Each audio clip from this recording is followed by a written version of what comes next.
Hey, I'm Decathlon Gamer, and this is the Road to the Record, where I work to achieve mastery of 10 games in a hunt for the best score of the Decathlon. If you like what you see, remember to hit that like button. And if you want to see more, hit subscribe. Let the games begin. This is Draft Day Sports College Basketball 2017, and it is now week 22 of competition.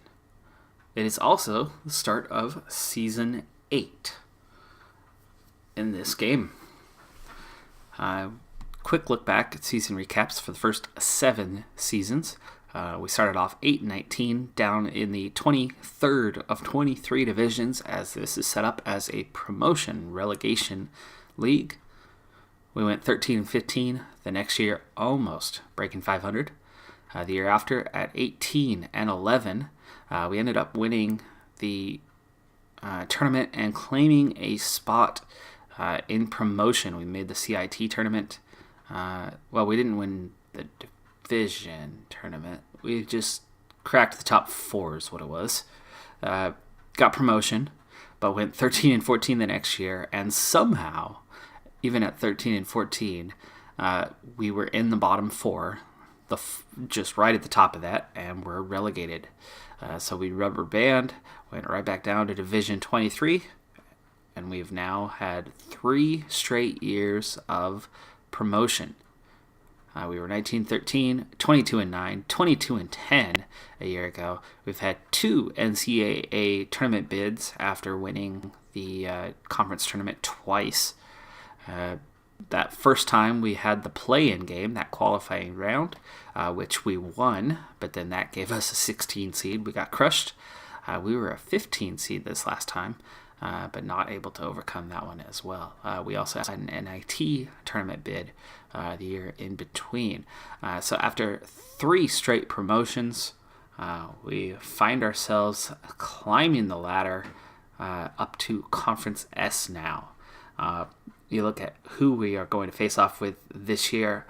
A lot of new schools that we haven't played before: Idaho, Bowie Creek, Lynchburg, Poughkeepsie, Indianapolis, Brooklyn, and Brooklyn Heights, as well as Mississippi Valley State. We have not played any of those schools before, but here is our, you could almost say, arch nemesis or rival, Seattle U. We are still winless against them in 5 tries. They've had a similar trajectory to us. I think they went up that first season, so that was a couple of our losses right there. And then we saw them again here these last couple of years, where they have had a similar, I think they've had back-to-back promotions as well. Not 3 in a row, but I think 2 in a row. So there's been 3 or 4 seasons where we've been in the same conference, so we've played them multiple times. All right, we are just at the beginning of practice. We are not yet at our first game, so we should get into our first game this episode, but we will see if we make it there for sure. We still have some work to do to get to that first game, but it is October, so we're not too far off from that. You can see my individual skills as coach have improved significantly. We started with everything right about on this line down here. So that recruiting ability especially has drastically improved and is what has primarily had to do with the reason why we've had 3 straight promotions at this point. Now, taking a look at our email. Yes, practice is beginning. That was our email for today. But let's take a look at some recent home visits. Guinness was impressed. Gerard Ash was impressed. Bo Church thought things went really well. And Rick Tahid was also impressed. So 4 solid home visits right there. And we have a decision.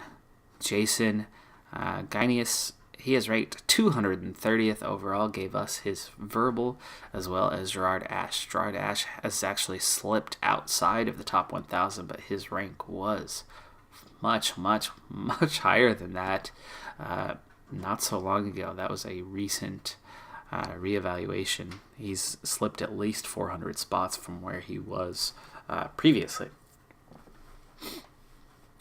So while we're on that subject of recruits, let's take a look at where we're at right now, especially as I'm in the middle of a contact period, and this is that best chance to land recruits. So these are the players I'm watching. Let's start from the bottom of the list, just outside of that top 1,000. I've got Erskine and Walker, and let's see, I've grabbed a point guard so far and a small forward. Have I updated this? Let's see. No, I haven't updated this. I still have, but those are the ones that are above him. And let's see, for point guard, just my top couple of guys. So Johnson is left on my list here, and Johnson is ranked 32nd overall in the country, and has a pretty high amount of interest and is second. So I'm continuing to go after Johnson here, as look at that, an A. I've never had a player that was an A. Just solid defender, scoring and passing, and really good ball handling. Great outside shooter. Steals are an A. So this would be an absolute phenomenal player. It could be legendary for this school if I get a player of that caliber playing all the way down here in Conference S. Well, not alone, but he could really help carry us for about 4 years up through at least a few divisions, maybe.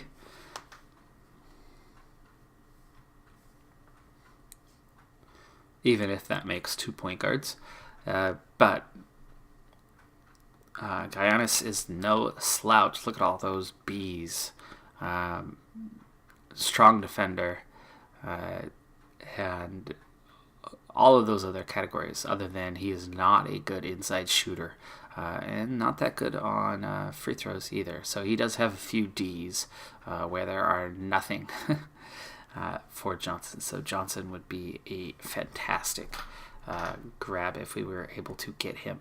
And now that I do have a couple of recruits signed on, things are a little bit different, because I have right now 3 scholarships out on offer with 2 verbal commits, and I still have 1 left. So there are 2 more recruits that I'm going after. And I might just try to sneak in and get Johnson, though Tahid now has jumped up. Let's see how we are number 1 on Tahid's list now, just haven't offered. So if I were to offer, Tahid would almost certainly sign on. And let's see, Church was the other one. We're up to number 2 on his list, though he is a bit lower. Wow, Johnson, though. Okay.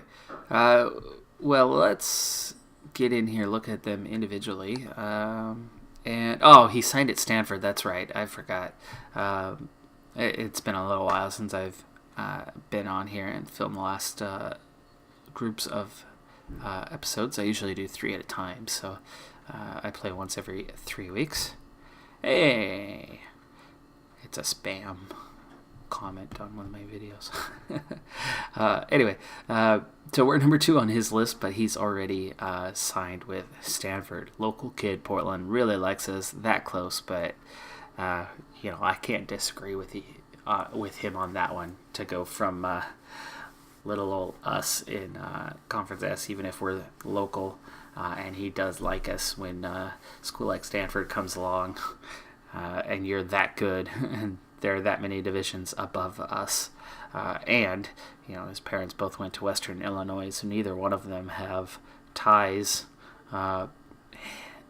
His ties are geographic, not, no involvement from parents. But location does matter a lot to him, but Stanford has so much more to offer than my school does. So, hey, it is what it is.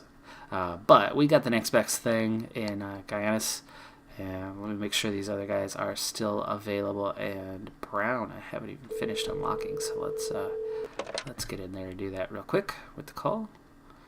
There we go. Price, Price has been a struggle for us. Dahid. Alexis. He's at the top. He is our highest power forward. I might just go ahead and offer him. He is around 500. Let's go ahead and do that. Because it looks like he would sign at this point.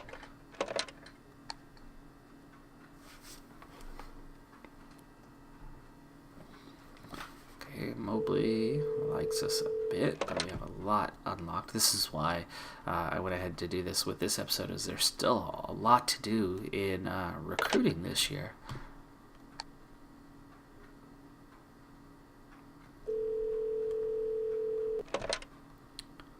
But I'm having a bit of success here, especially now that I've got those couple players signed. I can change my focus and spread those minutes around, and it's definitely making a difference. Okay, I'm out of time on the calls.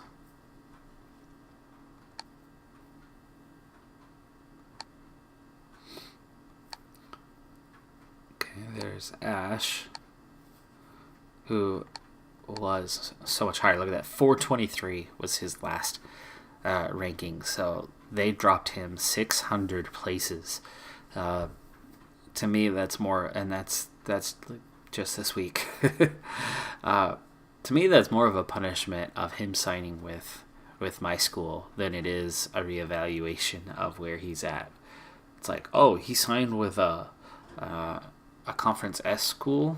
Yeah, he must not be as good as we thought he was, and drop him in the rankings. I've seen that happen again and again with recruits that have signed with me.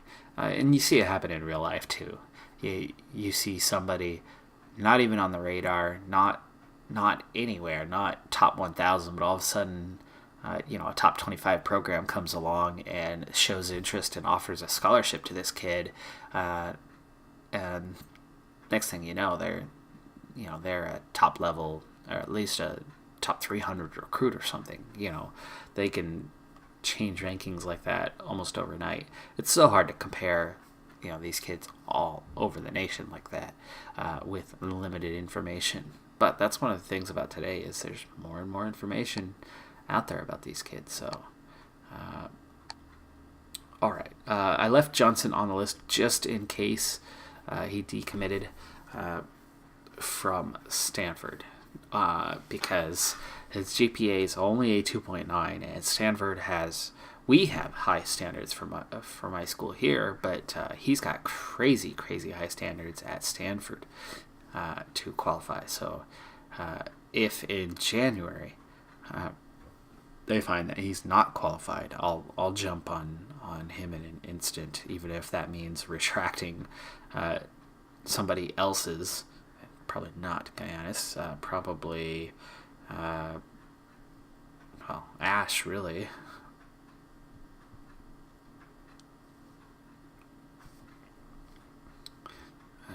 Back to the You're Watching, because I still have 4 visits to go on, and maybe I'll take one up with Johnson. Just to keep him going, keep an edge on him. Tahid, we want to get signed. Let's see. Let's look at academics on him this time.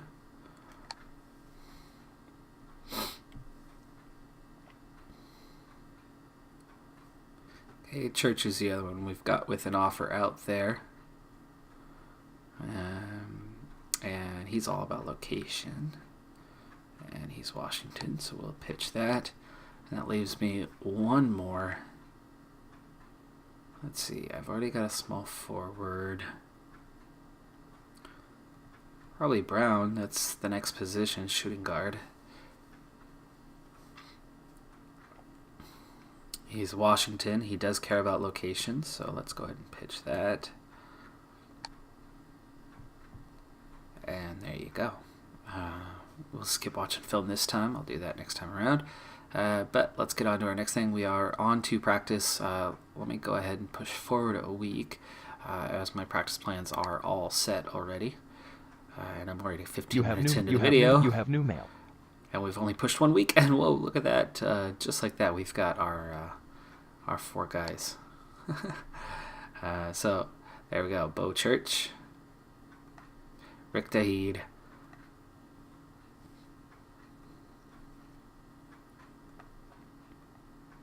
Joe Johnson was happy. I'm still going to keep after him just in case. We could sacrifice one of these guys and retract the scholarship, like Ash after he dropped 600 places, and offer to Jeff Johnson if we get that opportunity. So I will certainly keep an eye on that. But there you go. Recruiting is essentially done for the year now.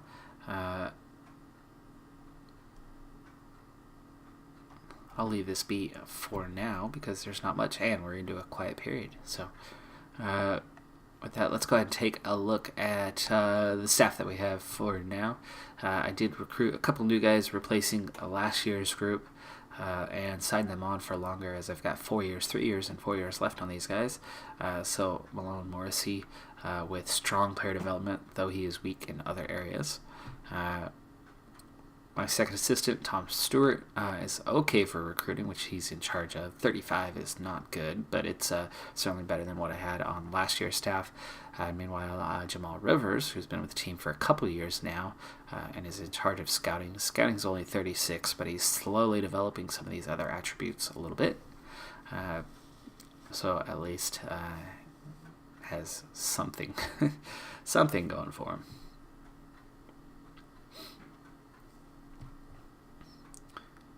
All right, here we are on this year's roster as we're going to be pushing forward quite a few weeks here in a short while and trying to get into the season, as there's nothing much else other than setting the depth chart left to do on the year. So I've got a balance of 3 point guards, 4 shooting guards this year, 2 small forwards, and then 3 and 3 at the post positions. Maxi Davis, Lewis Myers, incoming freshmen here. I've also got Kerry Williams and Damian Hansen, as well as Adam Scale. So I have 5 freshmen on the roster this year. One of those, Myers, being a walk-on, but 4 scholarship players in as freshmen. So this was a bigger turnover year. Plus, I've got 4 more coming in for next year.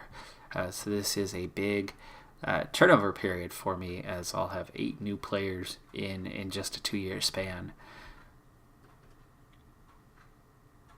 I have to keep an eye on Zimmerman. His GPA is dangerously low. In fact, this might be a good time to have a chat with him about getting a tutor.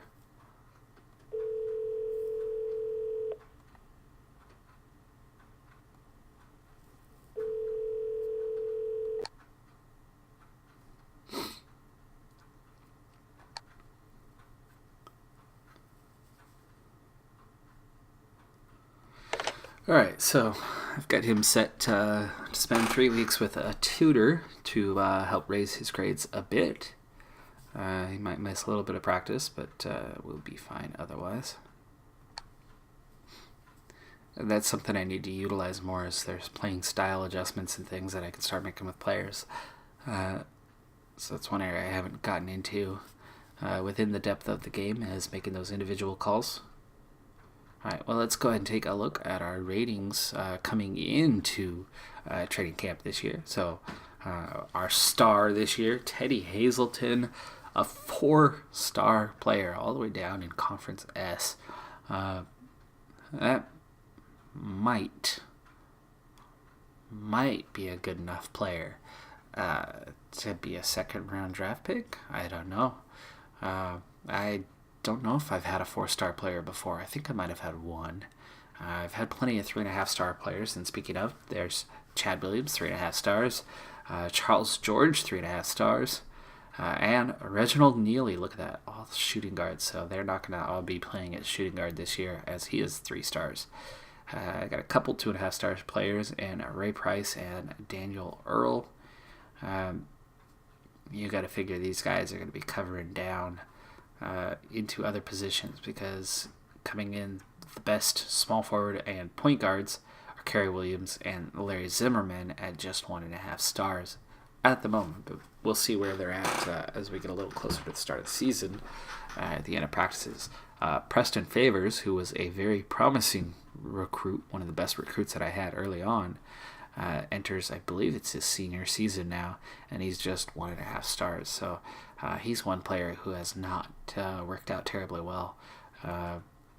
But here are the new guys: Maxie Davis, Damian Hansen, Scales, and Fisher. Are those all my new guys? So they're all coming in definitely below their peers.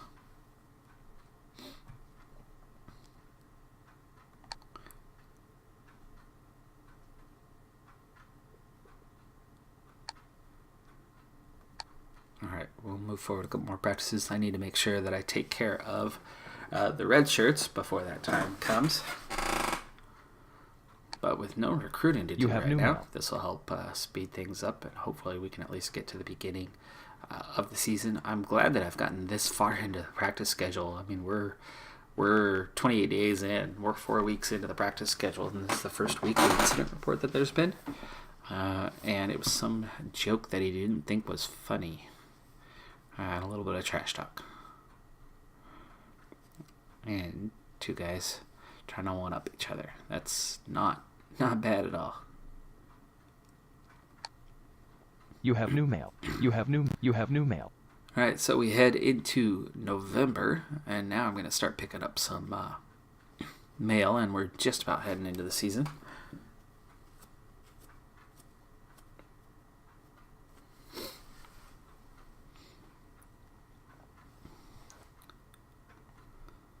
Okay, there's our first couple games coming up. Long Beach State, Wright State. A few more incidents, but they waited till pretty late in the practice schedule to start doing that, which is good. And it's time for setting those red shirts and set that depth chart as we're about to get started on the season. Before I just randomly do it, it's definitely going to come down to, here we are, by position. What do we have? I don't have a lot of point guard depth right now. Lewis Myers is our walk-on. Maxie Davis is one of those freshmen, right? Yes. So Maxie Davis, listed at half star, but here listed at 1 star. I'm gonna redshirt Maxie Davis. Larry Zimmerman's going to be kind of the sole guy for point guard, but with that trio of really good shooting guards, I will find somebody in there who can handle the ball a bit better, like Hazelton or Neely, and they'll be playing a bit at... in fact, that Hazelton is better than Zimmerman at point guard. And really, so is Neely. Neely, or at least is about on par with Zimmerman as a point guard. So Neely might be playing a bit at point guard, while Hazelton is, he's a natural, right? He should be playing his position, especially when he's that good on jumpers.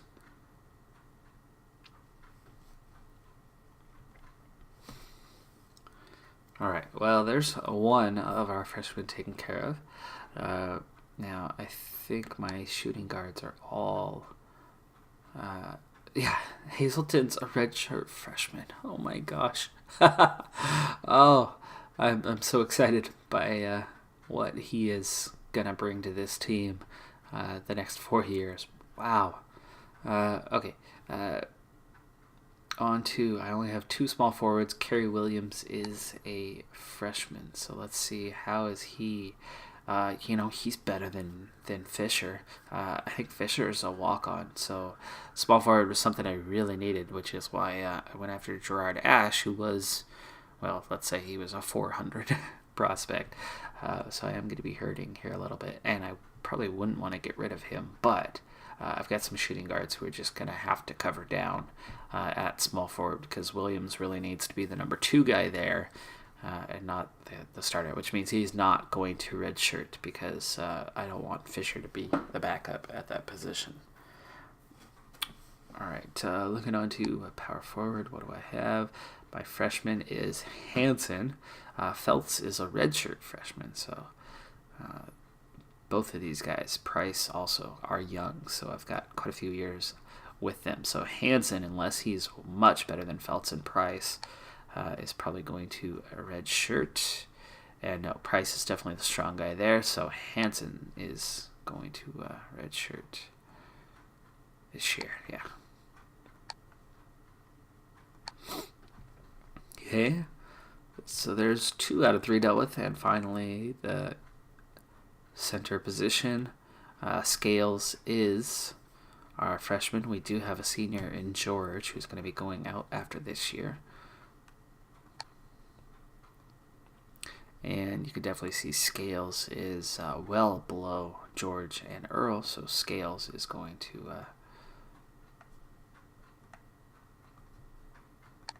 red shirt. Can I not red shirt?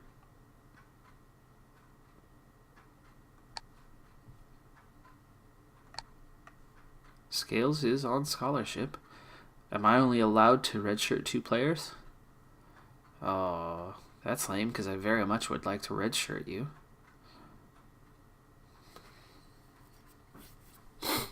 Okay, well, I guess that's going to do it. I didn't know I had a 2-player limit on that. I'm 8 seasons in and I'm still learning things. Multiple things in this episode, actually. Alright, well, there you go on that. Let's head to our depth chart and start figuring out where we're at with these guys.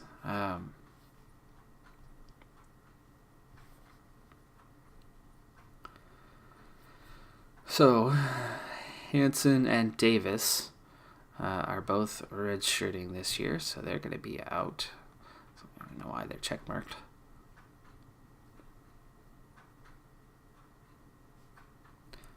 Okay, and then Fisher, they say he's 1.5 stars, really?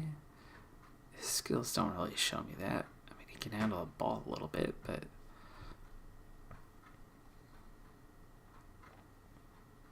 yeah, they don't even have Teddy Hazelton starting.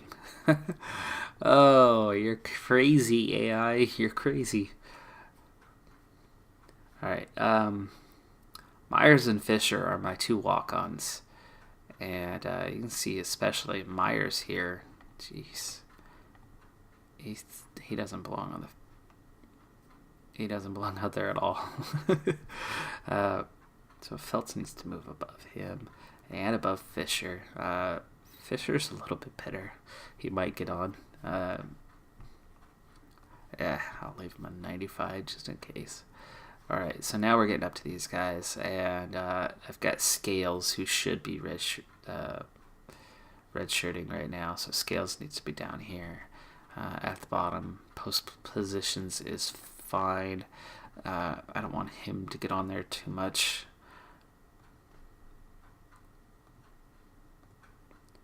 And Feltz is definitely our other weakest backup.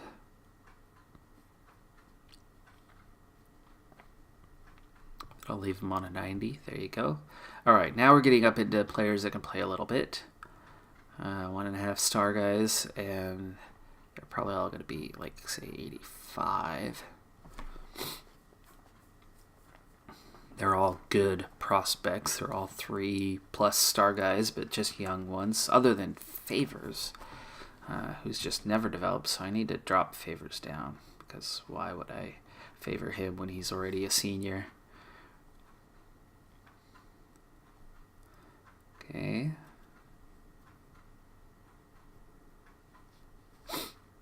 These are 2 redshirt freshmen, right? I believe. Oh no, Kerry Williams is a true freshman. Zimmerman's a redshirt freshman.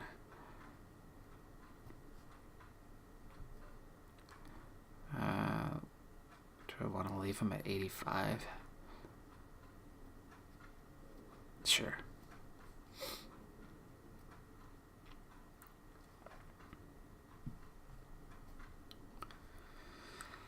Okay, that leaves me with Teddy Hazelton, who is absolutely not going to be on the bench.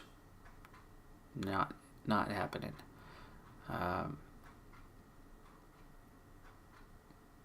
Plus, all of my depth behind me at the moment is wing players.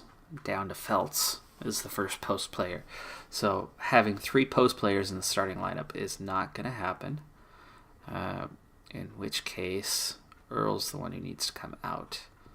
And Hazelton, No, Williams is the bigger guy. Williams is going to play down as the small forward.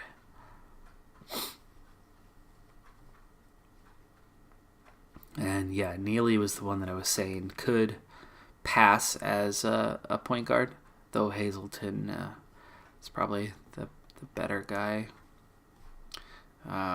Hazelton can just stay on, and these guys are actually going to pick up a lot of minutes. No. Take the better ones here. There you go. So Charles George. Let's see, where's that? Oh yeah, Earl behind you. So playing in both post positions. Ray Price. Alright, so there's our depth chart now. Now, what I want to do is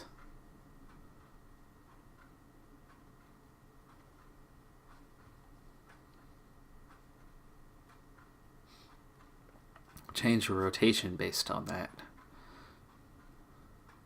Well, let's go ahead and go forward a week. That's that for now. You have new mail. We've still got to get our rotation set, but there's our depth chart set. We're on to the season.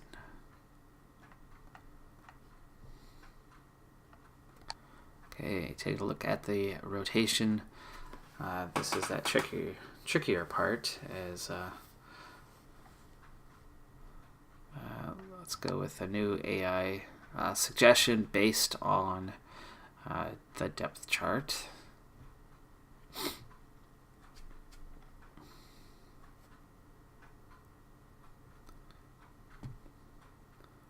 Right. Why don't I look at point guard first? So Neely's going to be the guy at point guard, and his backup is Zimmerman. But Hazelton could definitely play a couple minutes there. So Neely and Zimmerman, but Hazelton could cover down. Okay, so I've got Neely and Zimmerman. And let's look at first half B. And I got Neely and Zimmerman. That's a lot of minutes for Neely in the first half. I got Neely all the way down. And that's 4 minutes a half? That's 16 minutes for Neely. That's too much. That's more than I want Neely to be on the court. So with that, Hazelton, for instance, could pick up this one.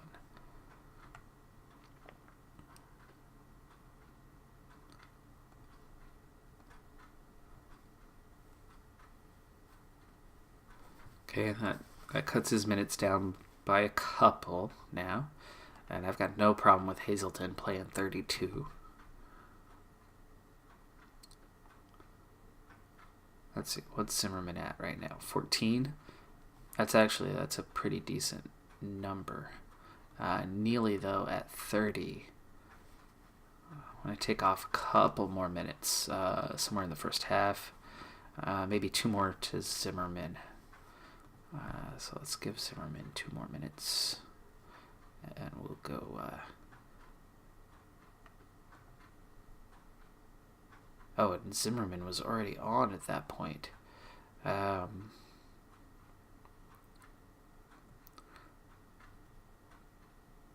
But I want to replace Neely, so who do I do it with? Preston Favors?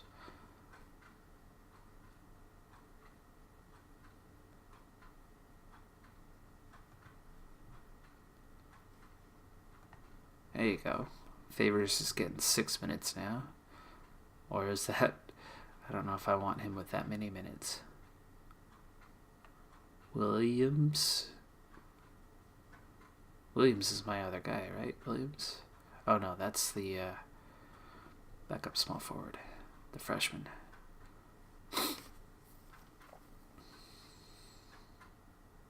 Oh, there are two Williams. Chad Williams is set to 32 minutes. That's too many, I think. Depth.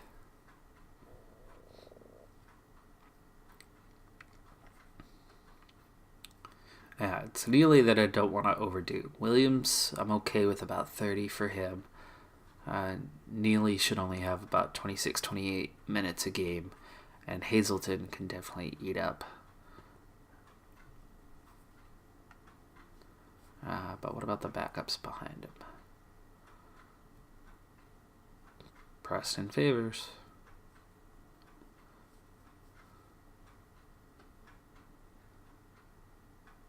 And there's no one further down.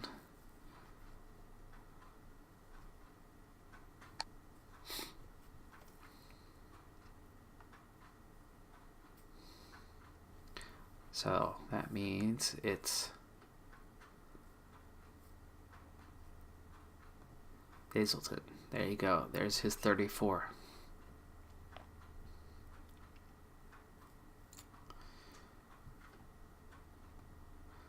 Okay, so how am I looking on those guys now? Zimmerman, 14 minutes off the bench. Favors, just 4 minutes off the bench. And maybe he deserves 6, but he's just not going anywhere. He's already a senior. Hazelton, 34. That's busy. Neely, 28. I'd rather have him at 26, but that's okay. Williams at 32. And Williams at 8. And maybe I put this Williams in. And so it's so difficult when I've got the two Williams both playing small forward. And on the matrix here, it just shows Williams. So I don't know whether I'm... Because I could put him to 10 and take the other one down to 30. Oh, there you go. The number. The number! How about I put this Williams in right there? There you go. See, number 33 over number 10. That's good. That'll give him a quarter of the time there. And though Zimmerman and Williams are on at the same time, they've got Hazelton with them at least for a couple minutes. Okay, on to the power forward position, which is being played by Price. We've got him down for 30 minutes. And then Charles George, he could definitely pick up some more minutes.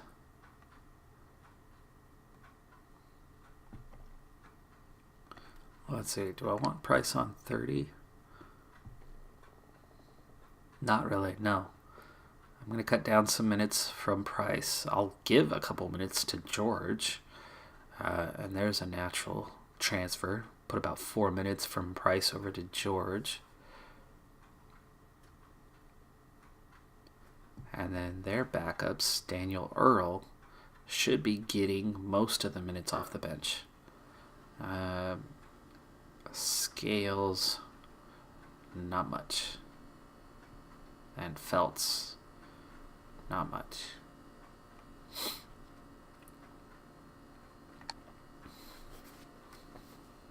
Alright, so I want Price. Wait, no. I want George to take 2 shifts away from Price at some point where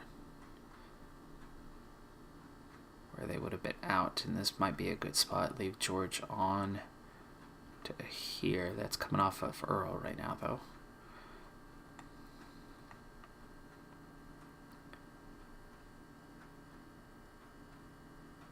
Okay, second half, George.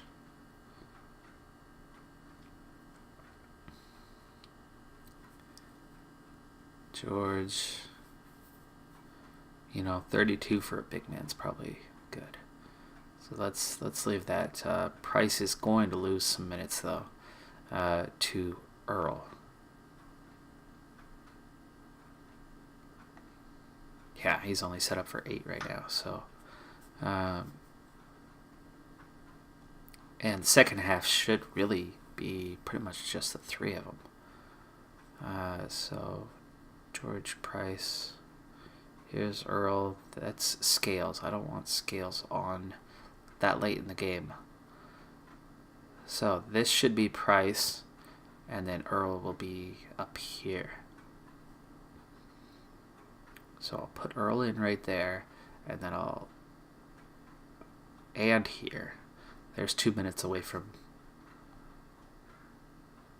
Price, but we'll put Price on right here. There we go. And look it up here. Is there anywhere else? Yeah, see, I'm going to take Earl right here and take a couple more minutes off of Price.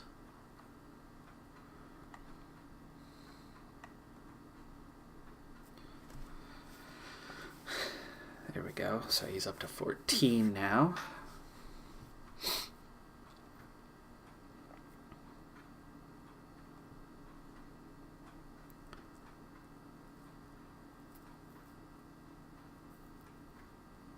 Okay, here's Earl.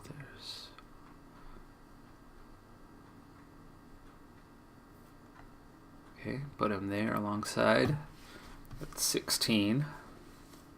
It's all coming away from Price right now, balancing those 2 players out a little bit. Okay, there's Feltz and his shift. Maybe I should get Earl on here a little bit earlier. So that's 18 minutes for Earl. Feltz has just 4. Scales has 4. And what if I dropped Price down to 22? So there you go. That's a good balance. Alright, there is our rotation. Our depth chart. Looks like we are ready to rock and roll. And I'm actually already over time, but we will squeeze one game in. So let's go ahead and sit through day 1 of the season. We don't have a game today, but here we go. Second day of the season, we are up against Long Beach State. I'm going to have to go pretty quickly through this game. And I don't know much about Long Beach State.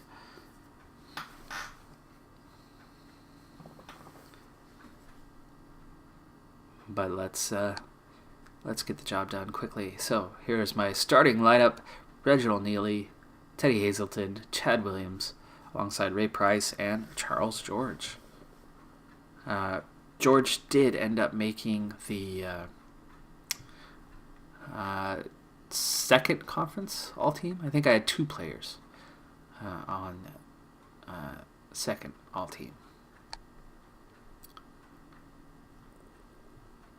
And game speed's got to be 10 since I'm over on time, so let's see how the team does quickly on their own. We're off to a little bit of a slow start, but we are trying to keep pace. No, about 4 points down since just about the initial tip. So offensively, a little bit slow to start the season, but we seem to be picking up a little bit of pace now. We're hanging out around that 4 to 6 point deficit here for quite a while. Okay, I did get one 30-second timeout in there, and it did have an impact as the team has now taken its first lead of the game. But as we approach halftime, we're about level, I thought, so that was just a quick little 4-point swing that we did get there. Okay, just used my second timeout with about a minute to go in the half, and that didn't work out the way I hoped it would as we went down a little bit. So at the half, we were down 4 points. Let's take a quick look at the stats and see where we're at. Rebounds are right about level. Turnovers is one area where we are struggling a little bit. They are shooting pretty well from the field, so it's defensive where we're hurting. We're getting to the line, but nowhere near as often as they are. Been called for a lot more fouls, and they are running away with it here in the second half as we went from a close game to a huge deficit there. Just in the time that I was taking a look at the stats, and it looks like we are going to start the season off with a road loss.